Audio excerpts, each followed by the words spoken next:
So welcome everyone to the Roxbury International Film Festival 2022. It's our 24th year. Really exciting. We have a great slate of films this year, including obviously your films that are screened on Sunday, June 26th. So, Saturday, June 25th, actually, I think. We're just really excited to have you here. We curated this block. We pride ourselves on curating blocks around organize and activation and activism, which all your films speak to. So I just want to take the first couple minutes to have you all talk about your films, and then we'll get into some discussion about them. So Adam, why don't we start off with you? Hi, my film's Ubuntu. It's about the mamas of Cape Town. It's these women's story basically about how they've lifted up their communities with creating whatever was needed to be created. They saw a problem, they solved it, and they with less than nothing, basically. So we tell the story we tell their story as well as give it context with the story of apartheid and all through to today. Yeah, I mean, it's really interesting because, apartheid has been so long ago, it seems, right? But it's still so face forward and you forget about it. We all learned about it when it was happening and when Mandela was released, and it was like this whole hope for a nation. It was a hope for a world, I think. Yeah. And we oftentimes, I think, now with everything else, it gets pushed in the background. So I think it's important to continue to have films like Ubuntu and to understand what the situations really are in countries like South Africa. So Rachel, why don't you tell us a little bit about your film? Great, thank you so much. I'm so excited to be here. So my name is Rachael. I'm the co-director and co-producer of the Panola Project, which is a short documentary following the efforts of Dorothy Oliver, who's a retired county administrator, as she launches a vaccination campaign to keep her rural Black community safe from COVID-19. And thanks to Dorothy's incredible efforts, she has now gotten 99% of Panola vaccinated in a state with one of the lowest vaccination rates in the country. Wow. Yeah, it's pretty incredible. It's pretty incredible, the power it's sort of like you see a void, you see a moment, you see people not moving to that moment, and then you'd seize that moment to make a change. And plotting that, I didn't know they were at 99%. That's incredible. But again, another way that we looked at it was this whole activism around supporting Black communities and people stepping up to do that. So Daniel, why don't you tell us a little bit about your film? Hello, everyone. Daniel Laurent. I am half of Black Dollar, which is it's a group, but it's a whole messaging. I feel like it's a messaging campaign because the dollar circulates in the Black community a total of 6 hours, as opposed to 17 days or 27 days from other communities. And, various multiple reasons for that, but basically it needs to be intentional action steps. And the sole goal of Black Dollar is to increase the dollar from 6 hours to 7 days.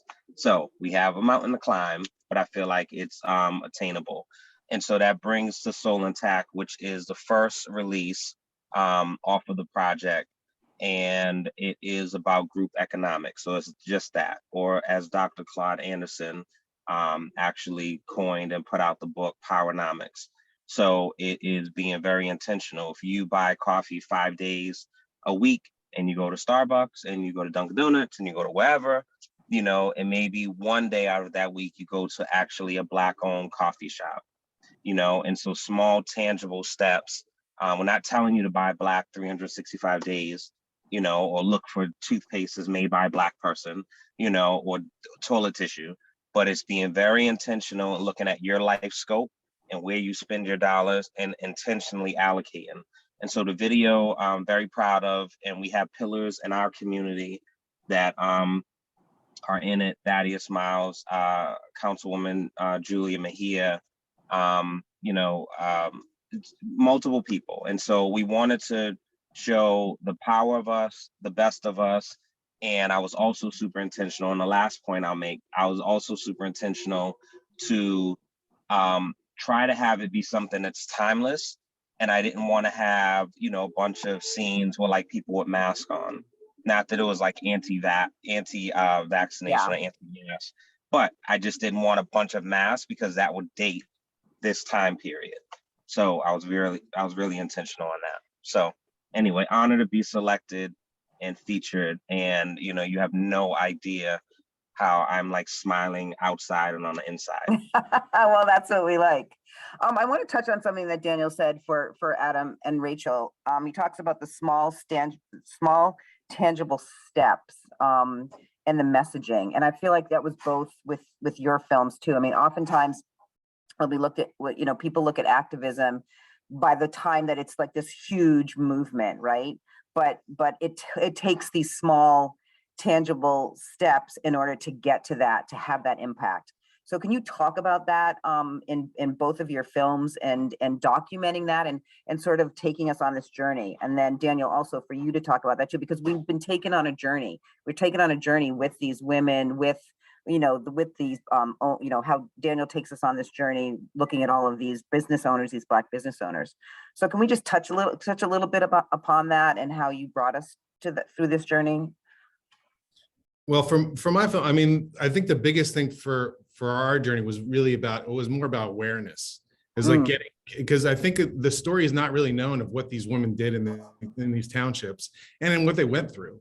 And I think, you know, we touched about, you know, apartheid. Apartheid only ended in 1994, so it's not that long ago, right? I mean, Mandela got out of prison in 91, and then apartheid ended in 94. So we're talking within a lot of people's lifetimes now.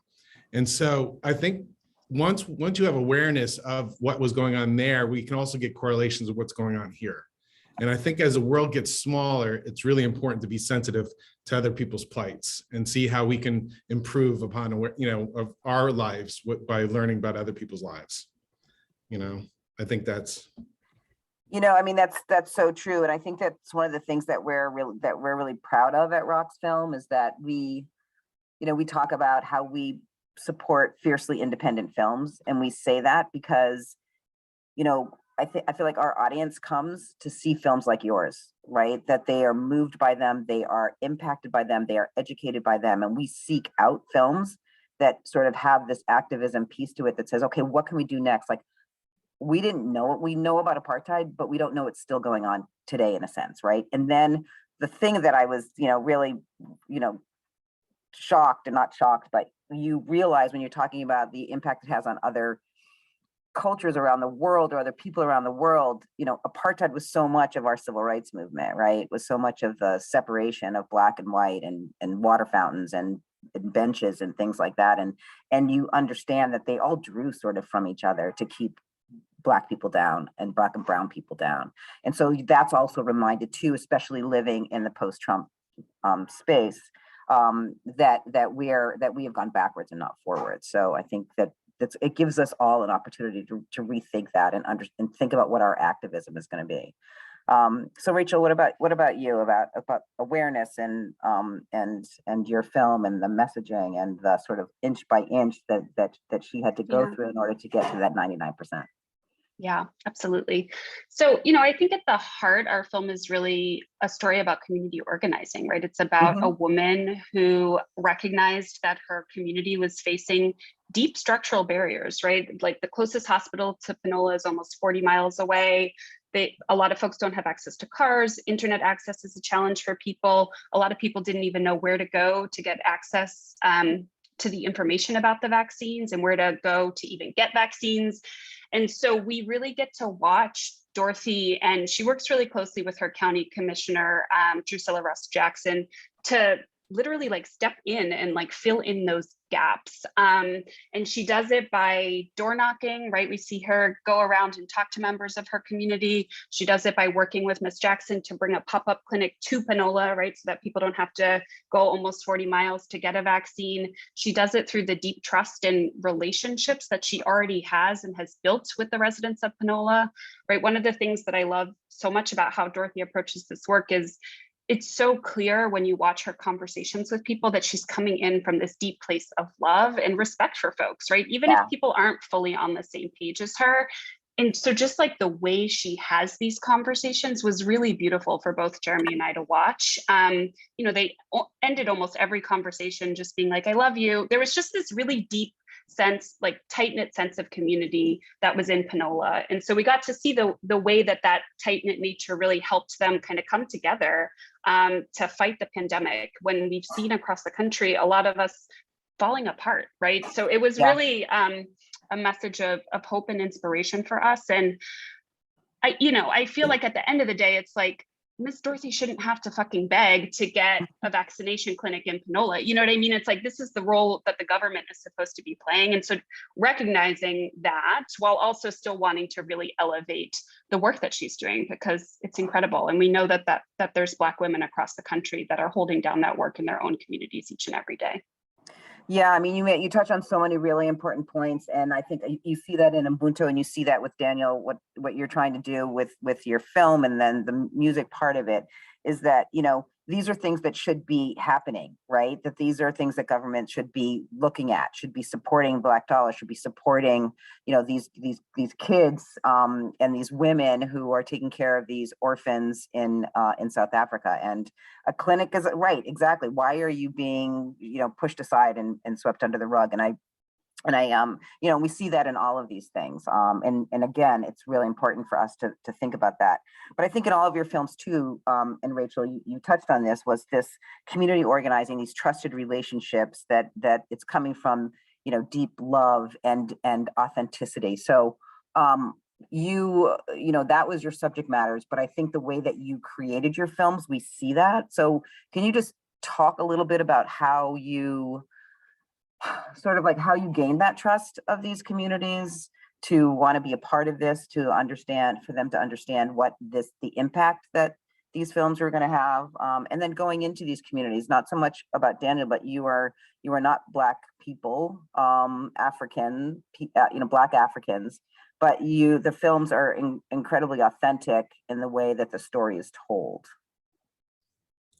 Well, for me, it was the Lauren Levine is a person I met through a mutual friend. And this is it's her passion project. She was born in South Africa and left there when she was 12. And she's been going back for the last 20 years, working with some of the mamas, working with Helen's organization, Conva Ubuntu. And it was through her relationship building that I was able to get entry into the community and get the trust of the mamas to speak with and stuff. So it was a lot of work going on before I came on. I came on really as the filmmaker, as someone who knows how to make documentaries. I made a documentary before for the National Civil Rights Museum about Reverend Kyles, which was about, he was on the balcony with Dr. King when Dr. King was assassinated, and that was a film that runs there all the time. So that was my experience to bring to this to help out with the cause. When she came to me and told me about the subject matter, I immediately wanted to be involved any way I could, because just seeing people who care so much about their communities, do whatever they can to help their communities. And I feel like that's such an important universal theme that we should all be doing, and it should be highlighted whenever possible, But I think that's really true. And I think that with Daniel's film, it's that's the other theme that's throughout your films, right? Is this responsibility to community, and the responsibility to raise and elevate those voices of those communities. So Rachel, how about you? How did you come to this project? Yeah, so Jeremy and I were living in Tuscaloosa, Alabama at the time. We were in a place of relatively deep depression, I'll just be frank, right? It was like the vaccine had come out, but like we weren't seeing people in Alabama get vaccinated, and we were distressed and we didn't know what to do. And so we were really looking for a story, like I said, that could bring us some hope. And we read about the work Miss Dorothy was doing just in the newspaper, and we were like, this sounds really fascinating. And we just drove out to Panola. We met with her at, in her store, which is in a house in a mobile home. Store. Yeah, exactly. And we had like a 3-hour-long conversation with her. And I would say like this film, in many ways, Miss Dorothy helped produce the Panola Project, right? This film would not have been possible without her. Because she had such deep, trusting relationships with folks, it that then translated to us being able to access the community on a whole different level than we would have been able to if we didn't have that relationship with Right. her. So I really do feel like, it's the job of filmmakers to kind of be thoughtful and intentional as you're telling stories, and as you're kind of going into places and meeting with people in communities that are not your own, to just make sure that you're taking the time to do that. And I think because of who she is and just kind of how well connected she is, we were able to do that much faster than we would have been able to without her support. So I'm really grateful for that. Yeah, and you can see that trust level and all of that people were willing to open up. And Daniel, what about you? You did you see something in the community that you talk about the dollar and spending 6 hours. It only spent 6 hours in the community. What led you to make this, and why? What are you hoping? I know you're hoping that it would spend 7 days there. What does that mean? So I tend to be very long-winded when it comes to this. But for the sake of time, there's a couple of things, and I think that I'll answer your question. There's a couple of like bullet points, right? So leading with love, I think, is important. That's actually one of the lyrics that I said, not in this song, but in something else. Leading with love, even towards those who envy me, create obstacles, and they label me as their enemy, right? So I believe in that. I believe in leading with love.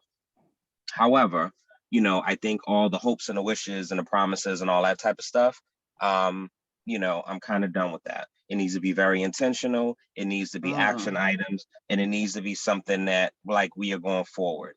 And so the other questions you asked, regarding Adam and Rachel, as far as like not being Black or not being, in the community, how they get involved. I think it's important. I used to say, we need allies, but now I feel like we need accomplices, right? So an ally can be, yeah, I stand with you. And then when rocks are being thrown and fire hoses are being sprayed, it's, oh man, let me stay over here and be safe. I need someone that's going to get in there and get their hands dirty, right? So Adam and Rachel have been very intentional on putting their fingerprint on something that's going to be a historical capsule where they are now a part of it. So for better or for worse, you're in it, right? and so for me, and Lisa, you mentioned government, right? And so I want to give a massive shout out, and I respect him, and I respect how he moves and his intentionality. Chief Shagun Idowu, who was appointed from Mayor Michelle Wu, and so he leads the cabinet for economic opportunity and inclusion, which used to be the economic development, I believe, but he actually went in and changed it, and he made it a super long name that most people don't remember. But the point of it is economic opportunity and inclusion, right? And so the steps that are being taken, he is very intentional. You know exactly where he's coming from the moment he walks in the door, right? So it's people like that. It's people like Thaddeus Miles, who I mentioned earlier, Congresswoman Ayanna Presley. Is looking at these different people and not just getting a position and kind of like folding their arms and looking down at people, but it's being in these rooms and being in these spaces and making incremental changes in a real way. And so what I have learned from doing some community work and advocacy is both are needed. Right. So there's always this thing of like activists and activism is more powerful than the suits and the people in City Hall and in government. Right. But you're just screaming at buildings and you're just holding up picket signs and you're screaming through bullhorns. You need the people that's in these spaces to hear you and know what you're saying. And so when these policies are being made and the hearings are happening, they can bring those same concerns before council or before Congress. So that's the point of Black Dollar, and I have myself started doing that in my own life. And so again, Black Dollar in its totality is more than a music group. This is just the first pillar that we are introducing because music is a powerful medium. Visuals are a powerful medium. And with the murder of Nipsey Hussle, it forever changed my life, where I no longer were gonna ever just make art and just kind of for the sake of it. In front of shiny rims and women dancing with bikinis. It need to be very intentional. Every single thing that I do going forward, I want to inspire and provoke thought. So, and action. Wow. So that's Yeah. the point. No, and I think that that's really Let's be important. I clear. think that You said Roxbury Film Festival. Let's be very clear what we're talking about. It's Roxbury International Film Festival because it is world renowned and world respected. So I just want to be woohoo! clear. I want to be It is clear on what we're clear. talking about. It is- and I appreciate that. Me said that. I'm always internet. That must have been a slip. But I appreciate your comments, and I don't know if Adam and Rachel want to comment on that. Well, all I want to say is I love that idea of accomplice, because I feel like that is much more powerful of an idea, and I'm very proud to wear that banner. Yeah, I mean, it's true. But you are right, as Daniel says, and just the work that you're creating and the whole idea of using your gift as a way to, to bring information and education to things that we don't see in mainstream media. And I think it's really important. Your films also show heroes, and I think that we need more heroes.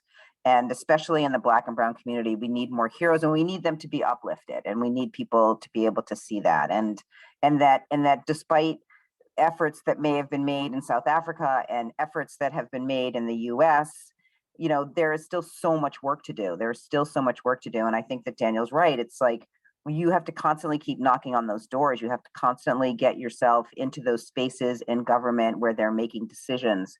And we have to infiltrate that and tell our stories. And I think that using your films to do that, I think is a great way to inspire people.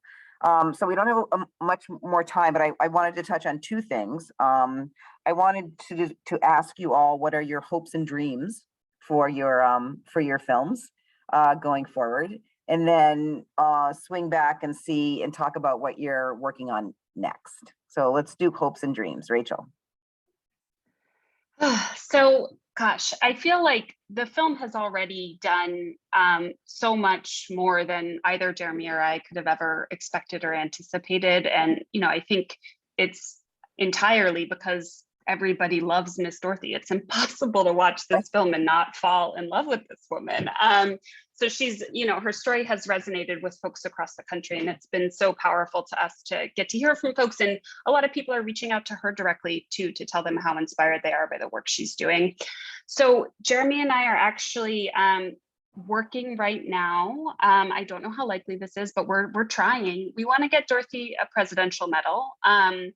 So we have a petition. If you go to bit.ly/Dorothy Medal, you can add your name to the growing chorus of people that are going to ask Biden to give her a medal to honor her work, but also to honor the work of, like I said, just the thousands of Black women across the country that are also doing this alongside her. And, I think in addition to wanting Dorothy to continue to get elevated, get acknowledged, and to get resource for her work, I also hope that we can, just like you said, Lisa, be able to use this film to advocate for policy change, right? The reality that Panola, through a series of government decisions and through a series of policy decisions has been disinvested in, and the way that it has it's horrifying, right? And this is not the only community across our country that's experiencing this, right? And also being really clear that race plays a very big role in that, right? That there are huge disparities that exist across the country based on race. So there's a lot of policy solutions that could help us move towards lessening some of those disparities, reinvesting in those communities, resourcing community leaders like Miss Dorothy. So we're in it for the long haul around that as well. Excellent. Adam? Well, we're just starting the journey. I mean, I shot this in 2018. So it's been a long journey just to get to the film finished, and we just only recently finished it. So we're really at the beginning of the journey of getting the film out there. I mean, my dream is to find a home for it, and just to get the word out for Akamba Ubuntu, to raise money for these women in the community in South Africa, as well as just to see, get more awareness. I mean, like I said before, is like as our world gets smaller, we need to understand the correlations of what's happening all over the world. Absolutely. And it's what was, I had an experience that was so touching, is that I was on the balcony with Reverend Kyles when he's telling me about bringing Nelson Mandela there. And Nelson Mandela fell to his knees and cried on the spot that Dr. King was assassinated in. And just the idea, so that, then that, you know, when all those lines start crossing, we start to figure out better ways, you know, paths forward for us all as a giant community. You know, the world is one community, and understand the plights of all the different people. It will only make life a better place for everyone, I think. I think that's so true. And we have so many films in the festival that are so that are so international and have international themes, especially now around, you know, populist societies and what's happening in Europe and what's happening in South America and what's happening here. It's all happening at the same time. It's sort of like, we're not in a vacuum. We all are affected by each other. And the more we can know our stories, the more we can have a bigger sense of solidarity and figure out how to manage that and work with each other. So yeah, I think all of these films and some of these other films that are part of the festival, we're hoping people will take away. All right, things need to change. It's not. We've done a little. We need to do a lot more. So Daniel, what about you? Hopes and dreams. We've heard a little bit from you already about what your hopes and dreams are, but just briefly, what your hopes and dreams.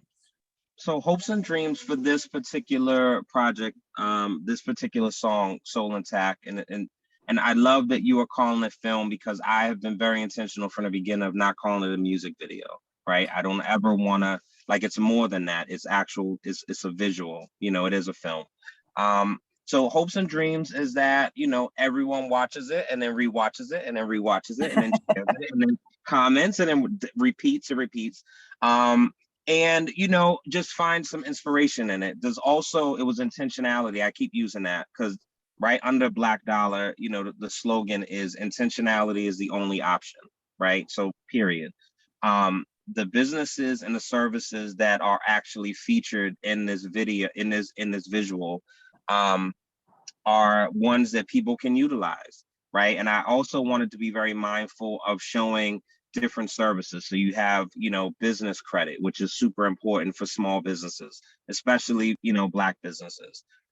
You have entertainment, DJs, and you have, you know, restaurants. And so there's a full gamut in the community that you can actually utilize. And there's definitely a mentality, depending on what generation you fall in, where, you know, if there's a white doctor and there's a Black doctor, you're going to go to the white doctor because the Black doctor won't be good enough or it's not highly skilled, right? Or if there's a plumber, you're going to skip over, right? And so the goal is to at least try to change that kind of thinking, and you're giving the best qualified person the shot, but also being intentional of all of the challenges that Black plumber had to go through in order to even get in that room, and giving that person a shot maybe first, right? Or you know, so anyway, that's that. And as far as the next project that I'm actively working on right now is it's a song called Good Enough. And you know, it's a relationship record from both of us who are married, right? And it was supposed to be a whole different video, but once the murders happened of Sherelle Pringle, you know, tragically, you know, right before Christmas, and also Deja Starr, who's a young woman, and they were both murdered in domestic violence related kind of things. Everything changed. And so this next visual is going to be solely regarding domestic violence, because it's important. And me as a man, as a Black man in particular, I want to be very mindful of being intentional, of being and you know, an accomplice in that. Because typically women are the ones that are speaking their stories and being victims and being survivors, but you don't hear from the men. So I'm working on it. I'm actually trying to crowdfund for it. I don't want to put it online and do GoFundMe's because of the sensitivity of it. And I don't want it to ever seem as if I'm being exploitive. But that's the next thing we're working on. And it's going to be very powerful. And there's already people I'm talking to in a domestic violence space, because Excellent. I want it to be training, you know. So. Yeah, we should talk a little bit, because we've had a couple of films that look at domestic violence from the male perspective. So you might want to talk to some of those filmmakers. Yes, absolutely. And Adam and Rachel, what's next for you? I mean, Adam, you don't really have a next because you're really pushing this film, but you're a filmmaker, so I'm sure there's something in the works. Yeah, there's a few things I can't really speak about, unfortunately, because early on, but we'll, as soon as I can, I will. All right, good. And Rachel? Oh, I love that. Yes, Jeremy and I are in the process of working on a documentary feature tentatively titled 9, which follows Gerald Hankerson, who's a Black 53-year-old community leader based out of Washington State, as he is fighting to get his former cellmate and father figure and mentor out of prison, while simultaneously working to pass legislation that would reinstitute parole in Washington State. So, really wanting to tell this story about the deep disparities that exist in mass incarceration and criminal justice system, but through the lens of this really deep and beautiful relationship that these two men have had that spans kind of generations and decades, and explore the ways in which that relationship has really given them the power to push back against an oppressive system. So it's going to be a multi-year project. We're kind of at the beginning, but we're excited about what's possible. Wow, all of you are amazing. We thank you so much for your work. We're so excited and humbled that you're here with us at RoxFilm this year. We will do the best we can to support your journeys going forward. Just thank you. Thank you for your work. Thank you for your constant activism. Thank you for lifting up these voices and making people think every day about the work that we need to do on a daily basis to push for equity and inclusion in this country and beyond this country. So we're going into some rocky times, but I think that as filmmakers, as media makers, your work is so important because we are a video generation. That's where we get our news. Stories are all media focused. So the more that we can get your work out there, the better off we will all be. So thank you so much for being with us. Thank you. Thank you. Thank you.